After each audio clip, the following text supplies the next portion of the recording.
Bonjour à tous, bonjour à toutes et bienvenue. Si vous êtes autour de nous, vous savez qu'on passe du bon temps sur le port de Cannes. Où que vous soyez sur Facebook Live, eh bien on vous invite à nous rejoindre. Les régates royales, Trophée Panerai, 40e édition en 2018. C'est depuis lundi jusqu'à samedi. Alors le temps se resserre. Aujourd'hui, c'est une émission exceptionnelle qu'on vous propose. Exceptionnelle d'abord parce que les bateaux sont sortis. Ça n'est pas un vain mot quand on sait que les régates royales, le Trophée Panerai, c'est une compétition au-delà d'être un spectacle. Et puis émission exceptionnelle car nous avons 3 invités. On est dans l'éclectisme. Évidemment, on va parler de voile. On va parler de voile avec Madame Odile Goni-Dozol. Bonjour Madame Goni-Dozol. Vous êtes adjointe au sport et au loisir pour la ville de Cannes. Exactement. Vous représentez Monsieur Lisnard, Monsieur le maire. Monsieur Lisnard, avec un grand plaisir. Plaisir d'être là. Nous sommes en compagnie de Jean-Pierre Champion. Jean-Pierre Champion, passe-président pendant 20 ans de la Fédération française de voile et vice-président, un des vice-présidents du Yacht Club de Cannes. Bonsoir Monsieur Champion. Bonsoir. Et un champion, vous en avez un à côté, si vous me permettez, monsieur. Mathis Paco, qui déjà est bardé de victoires sur différents supports. Tu étais d'ailleurs sur l'eau aujourd'hui en catégorie dragon. Bonjour Mathis. Bonjour, oui. Catégorie dragon, qu'est-ce que c'est? On vous propose de le découvrir tout de suite avec le sujet qui a été réalisé par les jeunes, qui réalisent d'ailleurs ce mag. Ce sont les jeunes du BTS audiovisuel Cannes Carnot. Tout de suite, on va dans le vif du dragon.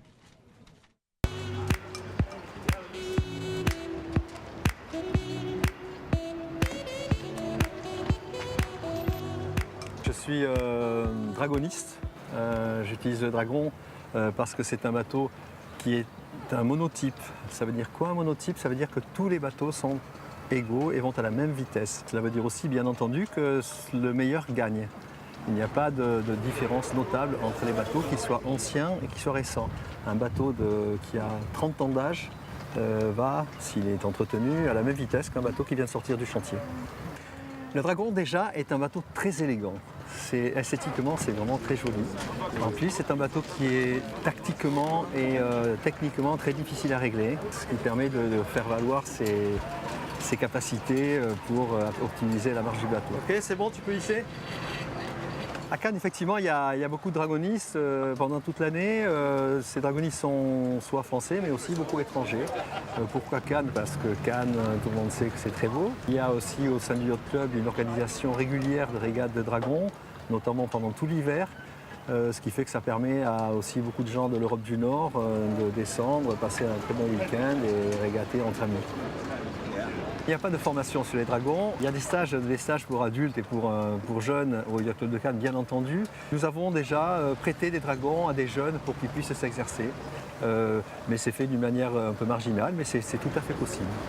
Donc, le Yacht Club de Cannes organise une série d'hiver qui commence au Régates Royales, qui ensuite continue sur Saint-Tropez.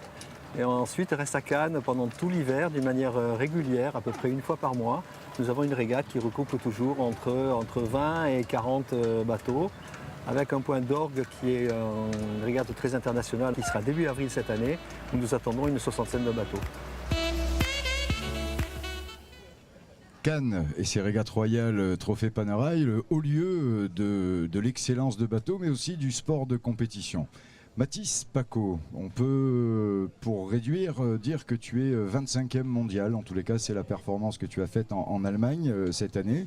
C'est en laser, on parle d'une autre catégorie. Et là, pendant ces régates royales, tu navigues sur un dragon. On va déjà zoomer sur une petite carrière. Tu as 16 ans. Et il y a 8 ans que tu navigues au Yacht Club de Cannes depuis 5 ans. Tu as porté les couleurs du club un petit peu partout en France et en Europe avec des podiums réguliers, jusqu'au Cap d'Agde d'ailleurs au printemps, où on a eu le plaisir de te présenter encore une fois victorieux d'une manche. Comment ça se passe quand on a 8 ans, qu'on veut faire du bateau et qu'on atterrit très rapidement sur les podiums au point de naviguer avec des grands maîtres en quelque sorte, hein, Gérard Blanc qui finit toujours dans les top 10 de course de dragon, et il t'a demandé de venir naviguer avec lui. Raconte-nous un peu. Oui, c'est beaucoup de préparation. Il faut surtout beaucoup d'entraînement et il faut savoir gérer justement cette préparation scolaire et en même temps sportive. Et au fur et à mesure, plus on augmente dans nos performances, plus nous pouvons accéder à des catégories très hautes, par exemple le dragon. Et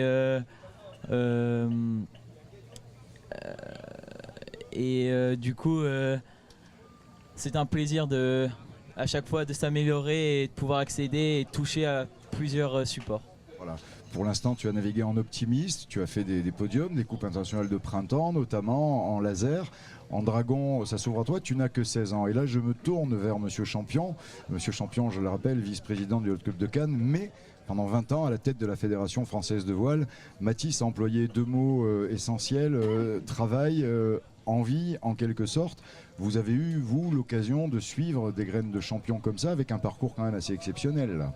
Oui, tout à fait. Parce que fait Mathis était tout à fait classique. Et il a besoin de travailler sur des séries qui sont des séries qui mènent aux séries olympiques. Donc lui, il navigue aujourd'hui en laser radial. Le bateau olympique, c'est un laser standard, qui est juste avec une voile un petit peu plus grande. Et c'est là qu'il va se former. Il est déjà très compétent, beaucoup plus compétent que nombre d'entre nous. Mais néanmoins, il a besoin de se former encore pour être encore meilleur et acquérir le meilleur niveau international. Donc pour ça, il faut rester dans la discipline de la voile olympique, avec les entraînements, la préparation physique et le travail incessant sur le bateau sur lequel on navigue, qui sont des dériveurs. Mais de temps en temps, bien pour s'égayer, pour s'ouvrir l'esprit et voir une autre façon de naviguer, nous avons la chance à Cannes et au Yacht Club de pouvoir inviter nos jeunes membres sur des bateaux superbes, en l'occurrence le Dragon, qui est aussi d'un haut niveau de compétition, et puis de temps en temps sur d'autres, et un jour ou l'autre, il sera aussi sur les bateaux que nous voyons à côté de nous. Mais juste en passant pour se dégourdir l'esprit. Odile Gouni-Dozol, quand on est un rôle comme le vôtre, adjointe au sport et aux loisirs pour la ville de Cannes et qu'on a la chance de voir émerger, alors Monsieur Champion le disait, le Yacht Club de Cannes c'est quand même une grosse machine, c'est d'ailleurs aussi pour ça que Mathis est venu s'entraîner ici. Bon, il est cannois, mais il aurait très bien pu aller dans un autre club, son niveau lui permet largement de choisir son club. Il reste à Cannes car il considère que c'est le top. Pour vous, c'est quelque chose d'évident. Le Yacht Club de Cannes a 150 ans, un peu plus de 150 ans. Il y a une grosse dynamique associative et sportive dans cette ville. Oui, c'est pour ça que Cannes, on l'appelle la capitale du sport en plein air. Au niveau de la voile, nous avons la chance d'avoir une rade qui est extraordinaire, qui est appréciée par tous les voileux, entre guillemets. Et je comprends que Mathis et choisi le Yacht Club de Cannes parce que le Yacht Club de Cannes c'est une entité, comme vous avez dit, qui existe depuis très longtemps, qui est très bien assise, qui est très bien gouvernée, qui a un président, un conseil d'administration qui sont à bloc derrière. C'est bien pour ça qu'il y a les régates royales qui marchent aussi bien et qui sont un succès chaque année. Et grâce à eux, on arrive à avoir une école de voile qui a renoué avec le succès international. On l'avait connu il y a quelques années avec les Fourous et compagnie. Et là, on retrouve un niveau international qui dénote l'excellence de cette école de voile qu'est le Yacht Club. On parlait de monotypie avec Gérard Blanc, on parlait du Dragon, mais au-delà de ça, on sait, Madame Gouni-Dozol, que vous portez une attention particulière au big boat, au classique. On a eu l'occasion de vous surprendre un matin avec une feuille de notation. Vous avez fait partie du jury du concours d'élégance. Qu'est-ce qu'il en ressort? On ne vous demande pas de dévoiler les résultats puisque c'est un travail quotidien avec un dévoilement qui aura lieu samedi à l'occasion de la grande remise des prix où vous serez sans doute avec Monsieur Lisnard, Monsieur le maire. Tout à fait. C'est un grand plaisir chaque année d'être là avec Monsieur le maire, David Lisnard, qui se fait un point d'honneur d'être là parmi nous pour cette remise des prix qui est magnifique, hein, grâce à Panera et grâce au Yacht Club, c'est vraiment un grand moment. C'est vrai que le concours d'élégance, c'est quelque chose qui a été recréé par Jacques Flory, le président du Yacht Club, ça fait 3 ans, je crois. C'est ça. Ça fait 3 ans, escorté de Laure et Sam Mazara, tout à fait. Voilà. Et c'est vrai que j'ai eu la chance d'y participer, ce qui fait qu'on fait le tour de tous ces bateaux qui sont magnifiques et pour lesquels certains font d'énormes efforts de présentation. Il y a tout le staff qui est là sur place et qui nous accueille avec beaucoup de gentillesse et d'élégance. D'ailleurs, on peut en profiter, même si on n'a pas l'honneur de faire partie du jury. En tous les cas, les bateaux, ils sont à la disposition de vos yeux, de vos appareils photo, de vos smartphones. Jean-Pierre Champion, on le sait, vous appréciez particulièrement les beaux bateaux aussi, ceux qui vont vite, ceux qui sont nerveux, puissants, mais aussi ceux qui sont juste magnifiques. On vous a vu vous émerveiller aussi sur pas mal de coques qui sont juste derrière nous, la plupart en bois. Mathis, est-ce que les bateaux qui ont 50, 60 ou 120 ans, comme c'est le cas pendant la régate royale, ça te touche, ça te fait quelque chose? Est-ce que ça te donne envie? Oui, personnellement ça me donne beaucoup d'envie parce que ça montre que la voile c'est un sport qui est quand même ancien et que ça d'année en année, ça continue, ça s'améliore. Et même, il y a la nouvelle technologie, mais les régates royales montrent aussi que les anciens bateaux ont une place et que c'est important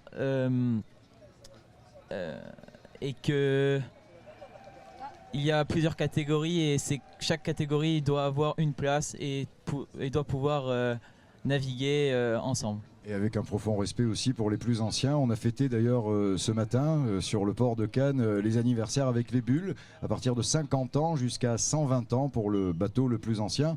On vous propose tout de suite d'aller découvrir Sérénade. Écoutez.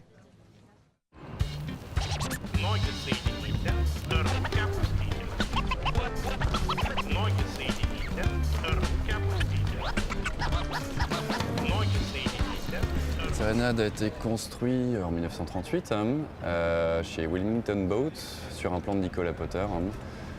C'est un bateau qui au départ a été construit pour la Transpacifique et le commanditaire était Yassa Effet, c'est un violoniste virtuose américain. On a une longueur de 19,60 dans mes souvenirs, donc juste en dessous de 20 mètres, pour un poids qui est entre 22 et 24 tonnes. Sérénade est un gréement Marconi de 1938. Pas grand chose de particulier, mis à part un arrière canoë, un petit cul qui ressemble beaucoup à l'étrave, on se fait beaucoup taquiner par les copains pour ça. La pièce unique du bord, surtout pour un bateau qui se veut un peu course, c'est le poêle à bois. On prend la descente juste là, première à gauche, on voit un petit poêle à bois qui est là, très joli, un peu lourd, pas très utile en course, mais c'est unique. Sérénade est plutôt vert de gris sur la finition, c'est vrai. On est sur les pièces d'origine, il n'y a rien qui a changé de ce côté-là. Mais nous, on aime bien. On ne polish pas tous les jours, on trouve ça joli, ce petit vert, ça nous va bien. Quand j'ai rencontré ce bateau, la première impression, c'était une impression de puissance. C'est un bateau qui gîte très vite dès qu'il y a du vent fort, qui rentre très fort dans la mer. C'est un bateau qui est lourd, assez élancé, il dégage vraiment quelque chose de solide et de sûr. C'est un bateau très agréable dans les vents forts.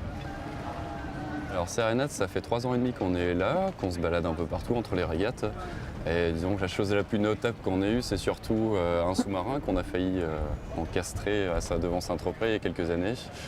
On a vu ce petit périscope passer, et il y avait un petit doute, on s'est demandé un peu ce que c'était.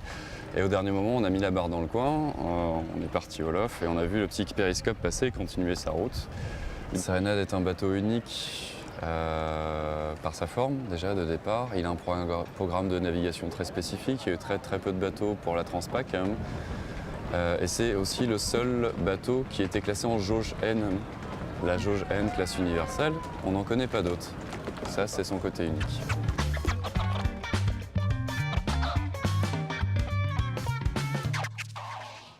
Alors c'est vrai que d'aucuns se demandent d'où viennent les noms des bateaux. Pour celui-là, c'était clair, Sérénade, puisque construit par un architecte, mais sur une commande d'un violoniste.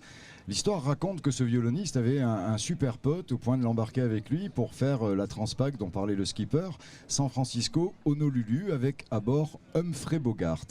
Et puis après, il y a les copains qui venaient, John Wayne, Zaza Gabor aussi. Je ne sais pas si ça vous parle, Monsieur Champion, ça, des acteurs comme ça. Il y a toujours un moment d'émotion. Il y a le Prince Régnier, Grace Kelly aussi, qui ont été sur des bateaux. C'est quelque chose qui marque les gens et du succès aussi à travers les bateaux inscrits au Régate Royale Trophée Panerai pour ça. Ça rappelle tout simplement que la voile peut être un vrai western avec John Wayne, et notamment quand il y a de la brise et beaucoup de brise, et ça peut être parfois même un peu dangereux quand on est dans des courses plus longues telles que les transatlantiques. Et puis avec Humphrey Bogart et Zaza Gabor, eh bien, la voile a tout son pouvoir de séduction, et ce pouvoir de séduction est grand. Et là sur les quais, si vous ne tombez pas amoureux des bateaux, c'est qu'il se passe quelque chose de pas tout à fait normal. Donc revenez, et je pense que le charme aura lieu. Des choses pas tout à fait normales. Odile Gouni-Dozol, il s'en passe en ce moment à Cannes aussi. On a pu voir arriver cet après-midi un bateau célèbre dans le monde entier, comme pas mal d'entre eux d'ailleurs, le Belém. Vous aimez bien cumuler les événements comme ça, hein? Bon, là, le Belém, c'est un événement qui est exceptionnel. J'espère pouvoir aller le visiter ce week-end.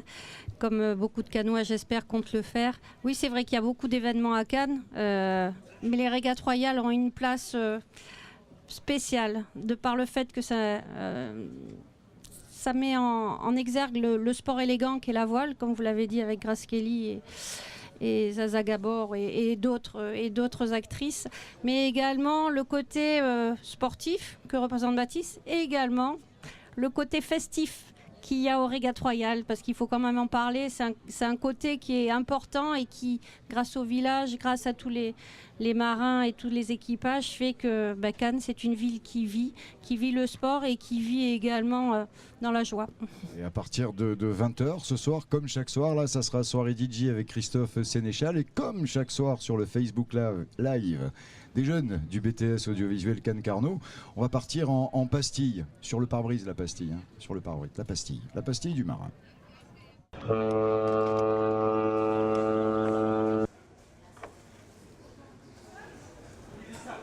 Alors, il faut savoir que la grand voile, c'est la voile principale montée à l'arrière du mât. Dans les régates classiques, il y a différents types et différentes formes de grand voile. Les voiles auriques sont de forme quadrangulaire non symétrique. Pour compléter la hauteur du mât sont rajoutées des voiles à cornes. Au XIXe siècle, la voile ouari fait son apparition dans les régates. Voile triangulaire qui est montée le long du mât principal, qui possède une extension, la vergue. Et enfin, on trouve le type bermudien, aussi appelé Marconi, qui se caractérise par une toile triangulaire qui se hisse tout au long du mât. On rappellera quand même que l'abus d'alcool est dangereux pour la santé. Mathis, d'alcool, évidemment, il ne s'agit pas. On imagine que ce soir, c'est dodo, parce que demain, il y a une grosse journée de navigation. C'est le dernier jour pour les dragons, demain, pour la catégorie dragon. Oui, c'est ça. Il reste plus qu'un jour et j'espère qu'on pourra courir 3 manches. Parce que comme nous avons eu 2 jours, on n'a pas pu naviguer à cause de trop de vent. Demain, pour l'instant, nous avons des conditions assez faibles de prévues. Mais bon, j'espère qu'on va bien finir ces régates royales. Jean-Pierre Champion, le programme de la soirée va être de partager peut-être des huîtres. En plus, c'est bien, on a le choix entre les marines de l'Héron ou les tantos en pleine mer. Pour nous, on va rester en Méditerranée. Elle est trop belle, notre Méditerranée, pour qu'on s'égaye ailleurs. Voilà, ça existe, c'est très bien l'Atlantique, mais on est parfaitement bien ici. Et maintenant, moi, je suis ravi parce que j'ai l'avenir du club avec Mathis et la jeunesse, et toute communauté comme le club de Cannes a besoin de ces jeunes, sans quoi on n'a pas d'avenir. Et puis, à ma droite, la représentante de David de Cannes et de son maire, M. David Lisnard, qui nous soutient et qui nous comprend. Donc, c'est très agréable. Madame Gouni Dozol, peut-être que vous allez faire relâche pour être en pleine forme samedi pour la remise des prix. Je vais faire relâche, mais je vais aller dire bonjour à mon amie Karine et enfin boire une bière au village. Comme chaque année, c'est une tradition. Voilà. Et puis c'est vrai que une, ça va. 3, bonjour non, les gars. Une seule, ça ira. Ça nous rappelle des souvenirs pour ceux qui sont nés dans la 2e ou 3e partie du XXe siècle. On remercie les jeunes du BTS audiovisuel Cannes Carnot pour la réalisation des sujets et de ce mag. On remercie aussi les moins jeunes. On vous dit à demain à partir de 9h sur le port de Cannes, quai Saint-Pierre, quai Laubeuf. Pourquoi à partir de 9h demain? Vous nous rejoignez tout de suite. À tout de suite, salut.